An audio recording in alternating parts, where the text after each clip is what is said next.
Alright everyone, get your notebooks out. It's going to be a different kind of video today.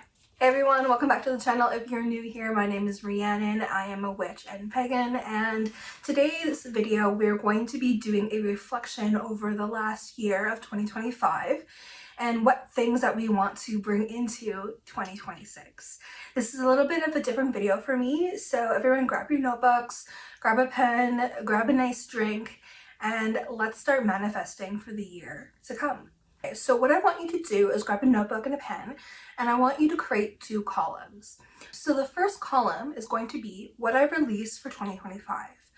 Now I want you to sit down and reflect on the things that you've learned throughout this last year, your lessons, different kinds of habits that you've noticed didn't work for you, and all the things that you wish had worked better.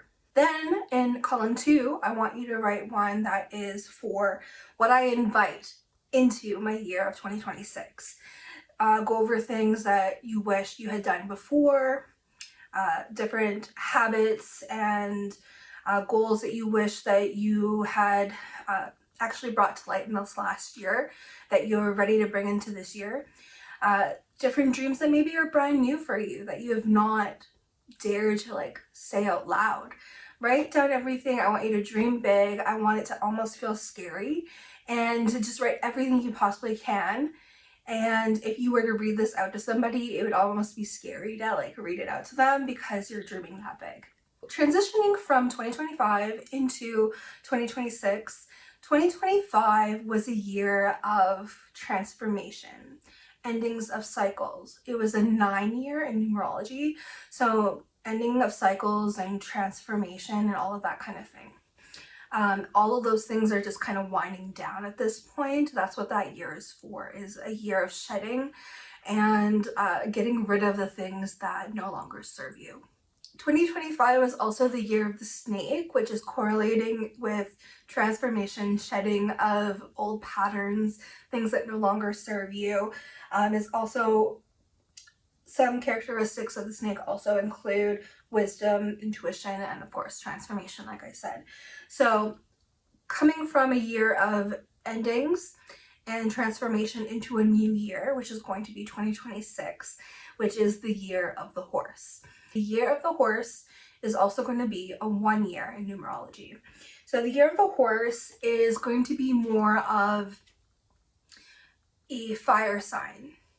The year prior was a wood sign, a little bit more stagnant, more internal, more grounded. This sign is more fiery. It is full of passion. It is full of transformation. It is full of movement and mobility and action. The cocooning stage of a butterfly was what 2025 really was for all of us. We are breaking down all of the things that no longer serve us to then be able to be reborn and renew ourselves into what we have always meant to be. That's what 2025 was, and then now we're moving into a transitional year, into a 1 year. So 2025 was a year of the 9. So 9 in numerology is all about transformation, as I said, reflection, growth, all of that. So it's kind of like the endings of cycles. It was also the year of the snake. That was my personal zodiac sign, and definitely this year has been a transformation type year for sure. A lot of themes of endings and a lot of death in terms of things coming to a close. So 2026 is going to be the year 1, and it's also the year of the horse. So the year of the horse is a fire energy. The fire energy is going to be bringing passion, quick movement, fast change, fast abundance. There's going to be a lot of quick burning out energy. If something does not serve you, it's going to fizzle out quick, burn out, and then move on to the next thing. It's going to be almost a time of time is going by so quickly, and we're all going to kind of feel that. This year is going to be bringing on themes of passion, energy, bold action. And some of the characteristics of the horse are independence, enthusiasm, and making room and time for energy, and bodily movement, and also innovation. So here I want to have you guys sit down and think about, what are some of the lessons you've learned about the routines, big or small? What are you ready to release from this last year? And what are you ready to bring into the future?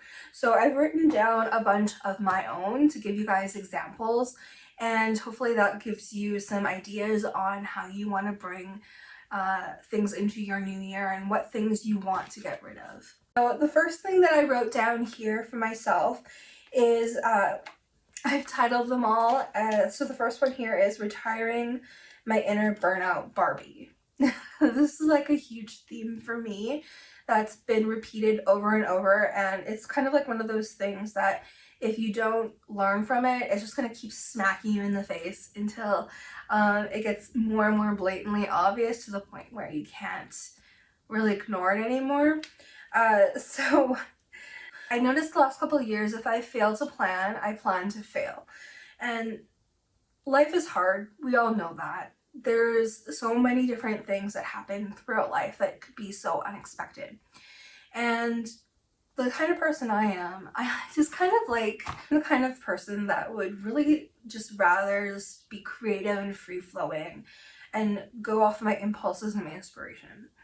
And I noticed as I get older in life, that's just not something that is going to be sustainable, and causes me to go through this burnout cycle. So for example, every time I try to like come back to this YouTube channel and film videos, I tend to get sick suddenly, and then I have nothing backed up on it. And then I get sick and sad, and I get frustrated with myself because I haven't pre-filmed anything. So for me, planning to have those hard moments in life, because I know they're gonna happen, is so important to me. I'm not allowing myself to fail because of lack of planning. I really want to stop the analysis paralysis. Let me know if you guys feel the same way. But I have always been such a perfectionist, and it's always been something that's been such a almost an insecurity within me, that I'm using my perfectionism to make sure that I am not criticized, or I am not made fun of in some way, or I'm not disproven in some way. I want to make sure that I have everything, all my ducks in a row, everything looks beautiful, and there's nothing that could be critiqued in any way, because specifically with this channel, everything that I post on here is so very personal to me. It's based on my personal practice, a lot of the things that I share on here, and it just would feel so horrid to like have someone break that down. And for me, it's put me in this mental like cycle of this looping process where I'm constantly talking myself out of things before I've allowed myself to get into them, if that makes sense. I've almost thought of every single problem and every single solution in every angle that someone could approach something. And that's what Geminis are really good for. Trust me, I know. I'm a double Gemini, which is probably where this is coming from, a lot of it. But I also got myself to the point where like I was like, what's the point of you even anymore? Like I feel depressed about it. I feel like there's no point anymore. And then I lose the passion and the drive for those things. And that's something I will not allow myself to carry into the next year. Okay, so number 2 of things that I'm not going to be bringing into the next year is not staying loyal to my own magic. So this has come up in themes for me where like I've had a dream or a goal and I'm so like excited for it, and then I allow, of course, my burnout cycles, my ADHD, and my depression to cause hard times in my life where I spiral, I cycle into it, and then I end up just losing focus on it. It's not that I'm not interested anymore. I'm constantly interested. I'm constantly thinking about it, actually. I actually never stop thinking about my goals. It's just that I am in this depressive cycle of like burnout. And this is something that has caused me to abandon my dreams and my passions in life without me really wanting to do that. One of those things is going after my musical ambitions and goals. I've always been wanting to do music in some way. I took an audio engineering course after high school. I've learned how to produce my own things. I've dabbled in vocal stuff my entire life, and that all spawned from like a choir in elementary school, and that's where I like found my love of music. We actually went to this choir competition for the elementary schools, and we went to the Jack Singer Concert Hall in Calgary, Alberta. If you guys have been there, let me know. And we all got to walk underneath the stage, and I started feeling like I was like Britney Spears or something. I'm under the stage, we're walking up there, and we get onto the risers, and then we get to be lifted up through the floor. And then we have all of our family, the entire concert hall is packed. And all I see is lights and like just like shadowed bodies, silhouettes of people. And I just felt the excitement from those people. And we did a Christmas concert. And one of my favorite songs was there, of course, was Carol of the Bells. And I just knew from that moment on, I always wanted to do music. I always wanted to sing or perform or be creative in some way and make people happy and make people feel things. And I've noticed over the years, even though I've been actively pursuing these things, I'll have these like life events that will just like derail me. So staying consistent in my own dreams instead of being in survival mode is so important for me. Next one is no more doom loops or gremlin girl hours. Now this is something I like to call my gremlin girl hour.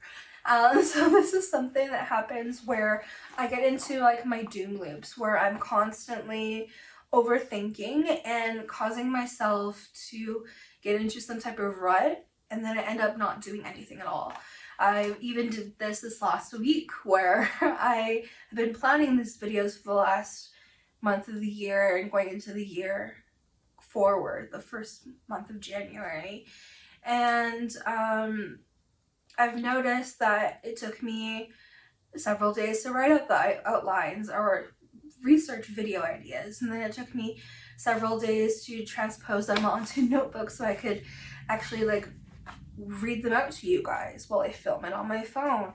And it took me 2 more days to be able to be like, okay, I'm gonna shower, like put myself together and be a normal person and get up at like a normal time instead of at noon halfway through the day and then feel depressed about how dark it is getting throughout the day. I also tend to like struggle with like eating healthily and consistently. Feeling to like meal prep is something that's a huge trigger for me. If I'm not like meal prepping going into like the week, I will definitely be planning to have myself fail on my meal plans. And then I will be eating foods that make me feel gross, and then I'm in that cycle again. But with all of that said, I'm really ready for my daily habits to feel effortless and kind of like just effortless and weightless and feel aligned for myself. I just want those things to just feel like it's just something I just naturally do. Like I do brushing my teeth or brushing my hair. It's just something that happens in my everyday life. I don't have to think about them as much. Number 4 is stop reading into other people's chapters. This is a huge one for me. Let me know if you relate to this one at all. But I find myself in comparison of other people quite a lot, where I'm at first feeling like it could be harmless, you know, like I can compare myself to other people and it might just be harmless for me. But over time it starts to kind of like, I wrote down here, it erodes your confidence and your energy. And that's what I've been experiencing. I also wrote down here that your timeline is unique. You are cultivating your own path spiritually, creatively, and speed does not equal worth. Like, that's a huge thing. Speed does not equal your worth. So for example, like me not having my channel to a place where maybe someone else has maybe just started their channel within a year. They've like doubled their numbers on their account and their engagement's really high. And I get down on myself about that. And it has nothing to do with me. What they've done and how they've shown up in the world is different than me. I've gone through my burnout cycles. I've gone through not showing up constantly on this channel, which is something that is my own responsibility. And they have been showing up consistently for a year, like extremely consistently. I cannot compare myself to that. My journey is my own. My depression symptoms are my own. My consistency and how I show up in that way is going to be my own responsibility, not theirs. So I can't compare myself to their results. My worth does not equate how they show up in the world. You know, like I need to show up in the way that I want to show up so that I can get the results that I want. So I realized that I can't continue to like compare myself to other people. And also I wrote here, envy is a mirror. When you're jealous, ask yourself, what is your energy pointing to within your own desires or unclaimed potential? What are you trying to signal yourself that you can claim for yourself that you just haven't yet? And then go and get that. Then I have an affirmation written down here. I honor my own journey. I release the need to measure it against anyone else's. And I'll be using that throughout the year. Number 5 is no more energy vampires. Now, this is something that it's one of those lessons that I've learned this year.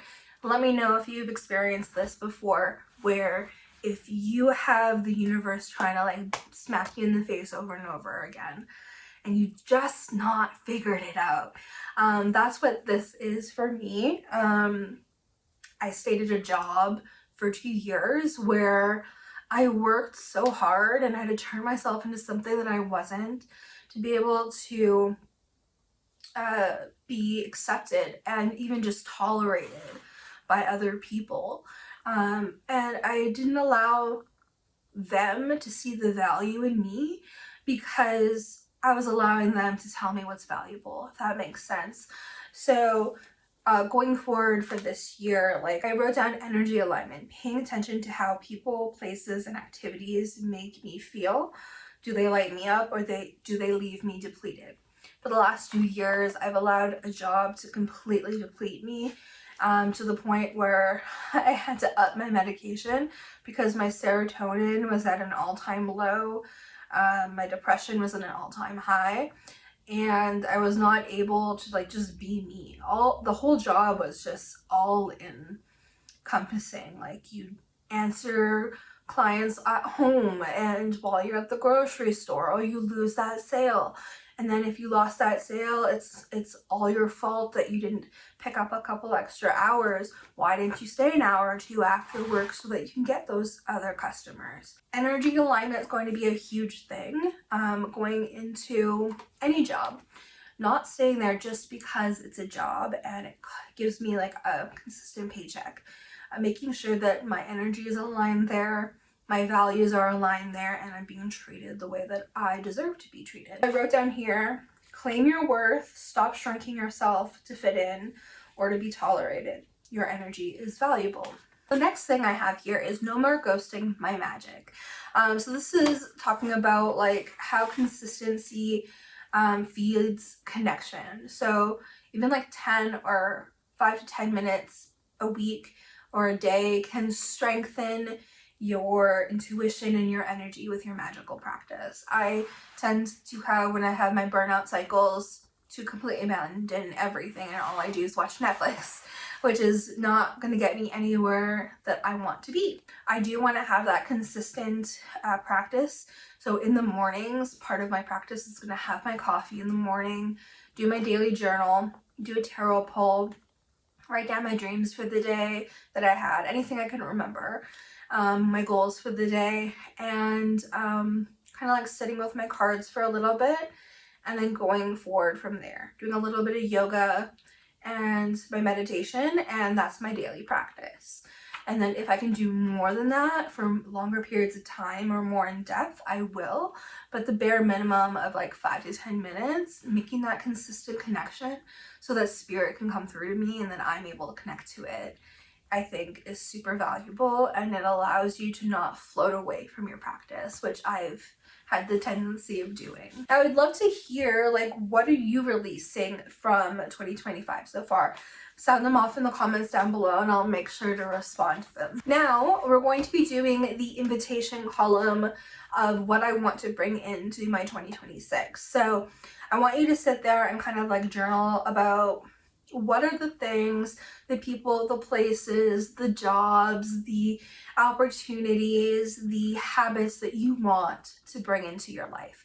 What are those things, and what do you think is going to help you turn into the best possible version of yourself? So for me, number one is big dreams, big energy, and bigger wings. So with this is having to do with me choosing expansion. So expansion in everything, in spirit, in creativity, in movement, in relationships, all of it.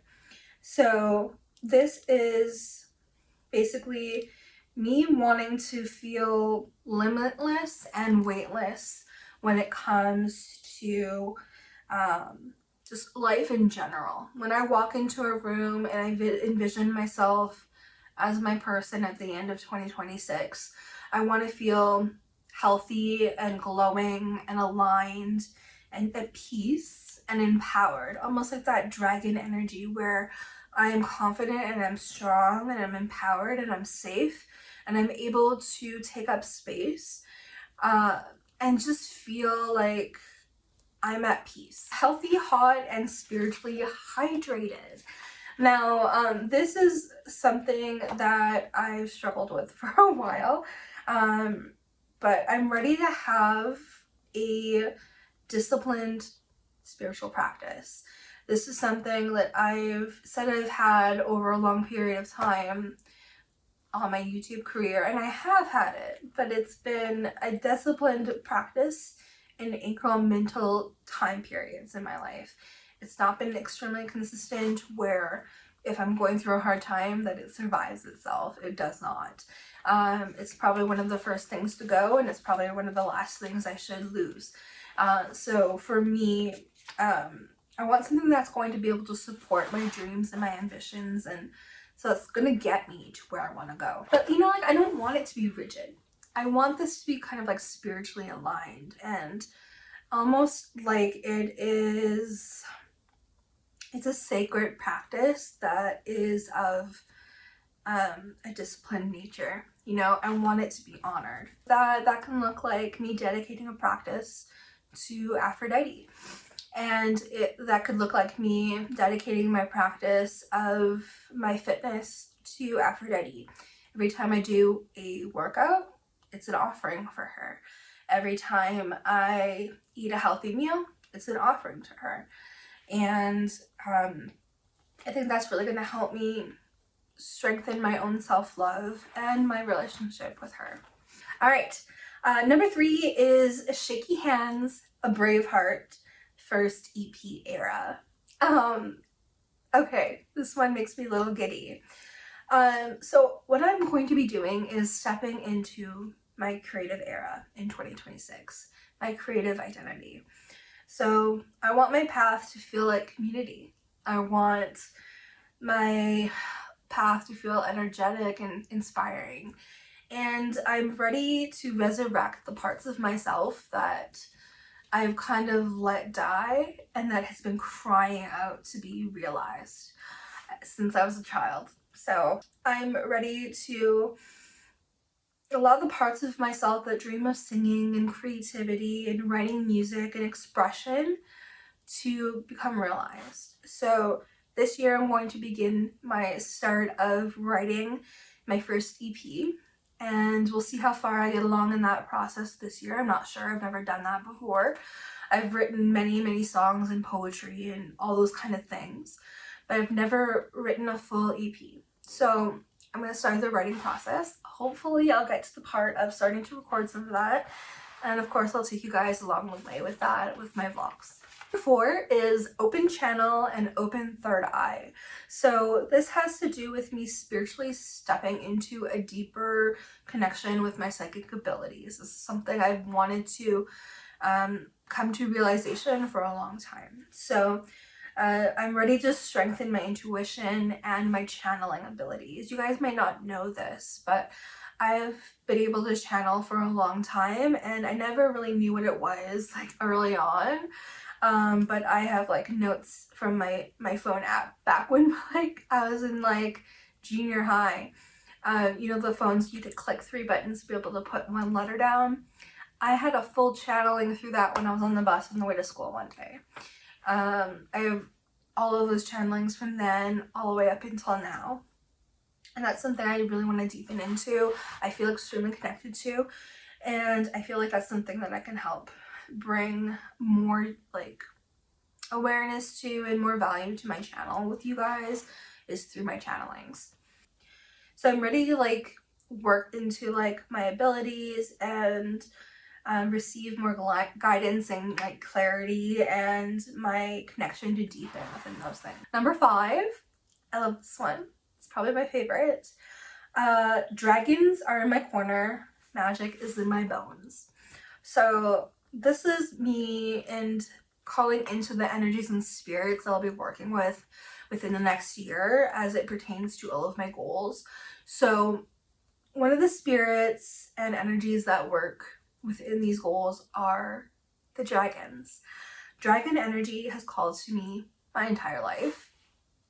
And I want to work with dragons because there is a certain level of magic that they have to teach that I just am enamored with. I want to work with dragons for specifically these goals for protection, for confidence and empowerment, of course, for that inner like just confidence, but as well with like being able to channel their messages for my spiritual practice.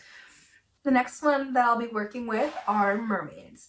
So mermaids have been an obsession of mine since forever. I used to be one of those kids who would play mermaids in the water at the lake when we were camping, and you would never be able to get me out of the water because I was a mermaid. I was in another world. I couldn't even hear you anymore. Like, who's Rhiannon? I don't know. I'm busy. Like I'm off in my own world. I've always very deeply connected to like the siren energy, to the merfolk energy, to like the things of the water, water energy. Water magic is one of my favorite magics that I've dabbled in, along with fire magic. Water magic is like right up my alley. So with mermaids, it's more for like the emotional depth and helping me connect to my emotional body and heal the things that I need to heal. Also with my like vocal abilities and working with like releasing my throat chakra and working through like vocal empowerment, those kind of things. And then deity, I actually have had this deity reaching out to me for over a year, and it actually started off with like a lot of fear within me to even look at that, which is kind of crazy when I think about it now. But I'll be working with the Morrigan. The Morrigan is probably the one deity that I was most scared to work with, and I think it's so silly to be afraid of a deity. They are there to help you, and I think what it really speaks to is that I was afraid to touch on the things that really did need to get touched on, and I knew that she would like bring those up and shove them in my face and make me deal with them, and that's where the fear came from. I was afraid of the progress that she would make me like achieve, which is kind of like the whole point. So now that I've kind of overcome that hump there, I'll be working with the Morrigan and hopefully channeling some stuff for her and just embodying what she can teach me. 6 is real friends, real vibes, and zero dusty energies. This is something I am just like so excited to dive into. I'm so sick of those friends who only call you up when they want something, or they want to complain about something, or they want to just tell you about how shitty their life has been in the last few months. And you only talk every like 6 months because that's the only time they find the energy to actually pick up the phone and call you or text you. I feel a little spicy about it, but like, I am an excellent friend. I am of value, and I have not had those friendships that give that back to me in a long time. And I've decided to just let that go and stop feeling bad for myself about those things and start calling in my soul aligned friend group.